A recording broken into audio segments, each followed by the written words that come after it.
All right, the court will conclude then with my own review of the matter and then pronounce sentence.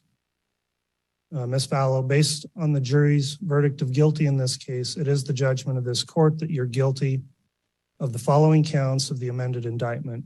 Count 1, conspiracy to commit first-degree murder of Tylee Ryan and grand theft by deception. Count 2, first-degree murder of Tylee Ryan. Count 3, conspiracy to commit first-degree murder of Joshua Jackson Vallow and grand theft by deception. Count 4, first-degree murder of Joshua Jackson Vallow.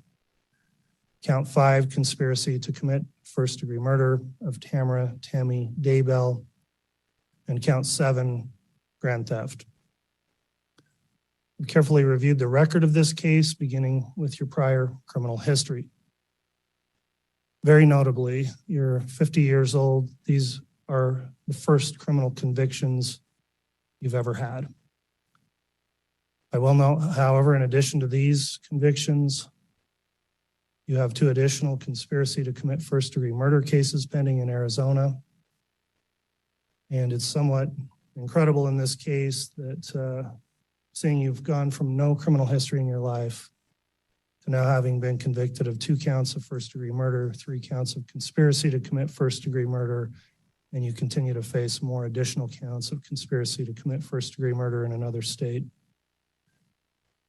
I've looked at the recommendations in the pre-sentence investigation report. It ultimately recommends a prison sentence stating, quote, incarceration under the custody of the Idaho Board of Correction.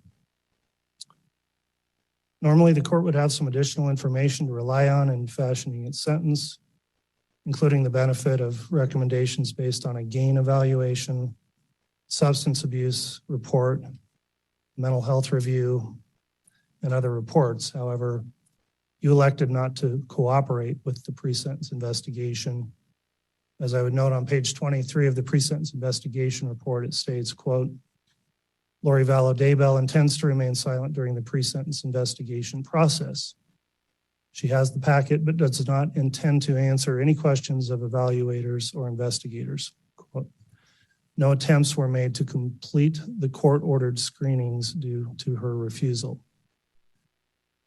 I'm advising you that that was your choice to not cooperate in the pre-sentence investigation, but it left me without some additional information that potentially could have been mitigating in your case. And as I proceed with the sentencing, I'll note those deficiencies in the information I normally would have in a pre-sentence investigation report. As has been mentioned by both sides here, the court has to consider certain sentencing objectives when I sentence somebody, and these are set out in cases including State versus Toohill, which is a Court of Appeals case 103 Idaho 565, and it's been adopted by our Supreme Court as well. And I have to consider 4 main objectives. Number 1, the protection of society, which is the primary objective. 2, deterrence of the individual and public generally. 3, possibility of rehabilitation. And 4, punishment or retribution for wrongdoing. That case states, moreover, it's clear as a matter of policy in Idaho, the primary consideration is the good order and protection of society. All other factors must be subservient to that end. I've also reviewed and considered the criteria set forth in an Idaho statute, 1925-21, on the question of whether or not you should be confined to prison and to what extent. That statute sets out a variety of factors I have to consider in weighing whether a long prison term here would be appropriate. Some of the attorneys cited already to some of the provisions of that statute, and again, it talks about the primary consideration of the protection of society, and also talks about the impact on the victim, the possibility of risk reduction through rehabilitation, and deterrence are also to be considered.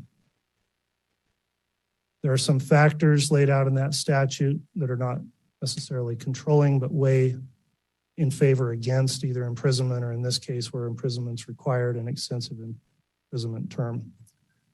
Some of those factors under Part 2 of this statute is the defendant's criminal conduct neither caused nor threatened harm, which is clearly not the case here. that the defendant did not contemplate the conduct would cause or threaten harm. Again, that would not apply here. The defendant's criminogenic needs indicate the defendant will benefit from supervision and treatment in the community. That's unavailable, as community treatment can't occur with a minimum prison sentence required here. Another factor, were there substantial grounds tending to excuse or justify the defendant's criminal conduct, though failing to establish a defense? I don't find those apply given the facts of this case. Other factors, the victim of the defendant's criminal conduct induced or facilitated the commission of the crime. That did not occur here. Another part talks about compensation, which I don't find would be appropriate here other than on the grand theft charge. Part G, the defendant has no history of prior delinquency or criminal activity or has led a law-abiding life for a substantial period of time before the commission of the present crime. That is the single most mitigating factor I see in this case. Again, it's unbelievable that at your age you have no prior criminal history and now you sit here convicted of the most serious of charges. I also have to consider whether the criminal conduct was the result of circumstances unlikely to recur. Based on the evidence in this case, and in particular, considering the statement you just made to the court, I find it weighs against me finding in mitigation for that factor.